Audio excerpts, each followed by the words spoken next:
You groaned, and you pulled your blanket closer to you. The whole morning you had been both dripping sweat and shivering hard enough they were pretty sure you'd give yourself whiplash if you got any worse. Now you may think that having amazing superpowers would save you from the annoying conversations of life. Most squirks didn't protect you from the flu. That's why you were now buried under the 3 extra blankets, and most likely looked like a breathing corpse.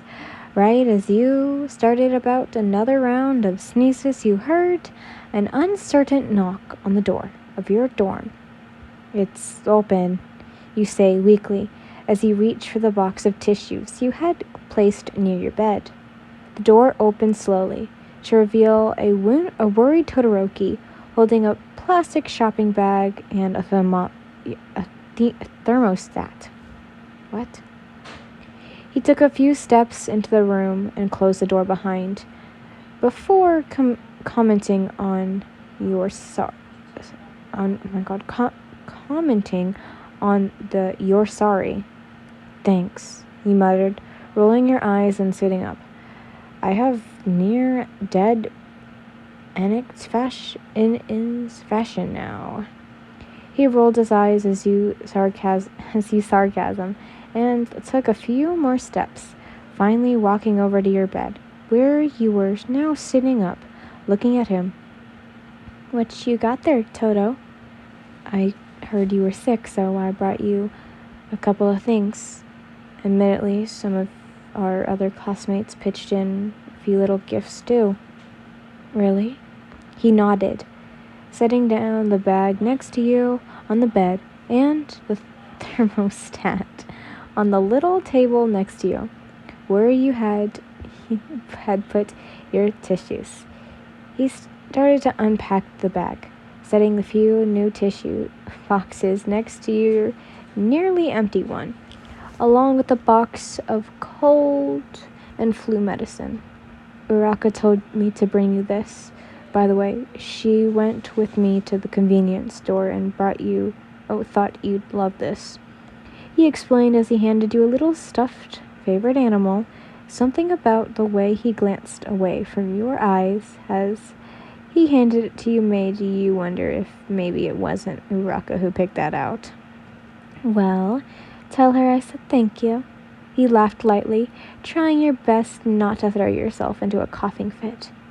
"And one of our classmates who said he'd kill me if I told you who made you some soup," he said, pointing at the thermostat as he pulled out a bowl and spoon from the bag.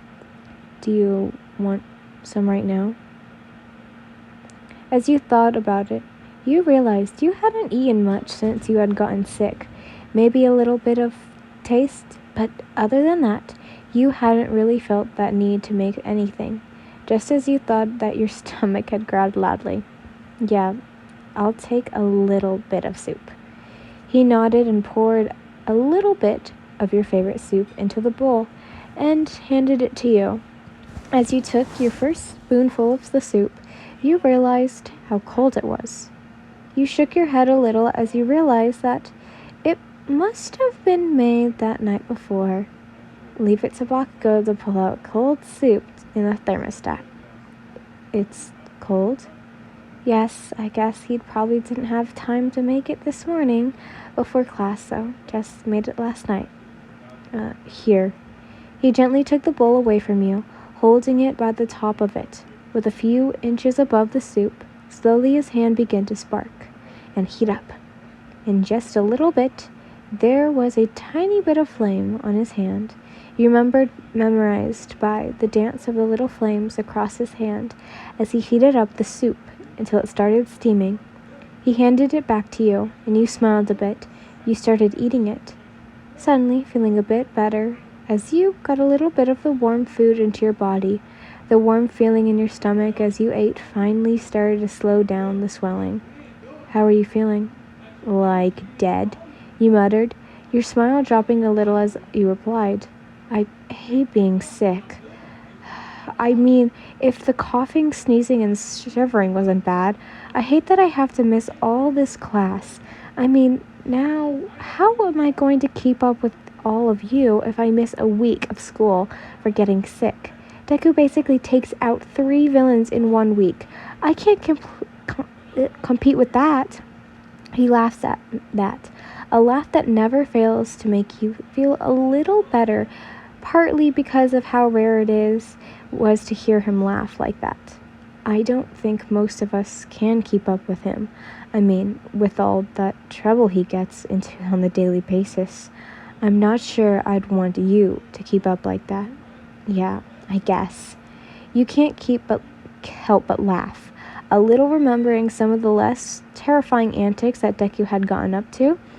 He motions for you to scoot over a little, leaving a bit of room to your right for him to sit down. It's rare for him to sit with his left side to you, but you don't really think about it as if you lean your head on his shoulder and he starts to warm himself up just a little. You started to get comfy, nodding off a little as you cuddled up next to him. You know, I had to ask half the class what to do when I heard you were sick. I never really had someone take care of me like this when I was a kid. I have a feeling if you keep cuddling up to me like this while I'm sick, you'll get to experience it soon enough. He chuckles a little at that. Don't worry about it. I'll be all right. Now that I think about it, Todo, aren't you missing class? Just a little bit. I told Aizawa I was going to check on you, so he knows. You totally just left after lunch, didn't you? Yeah.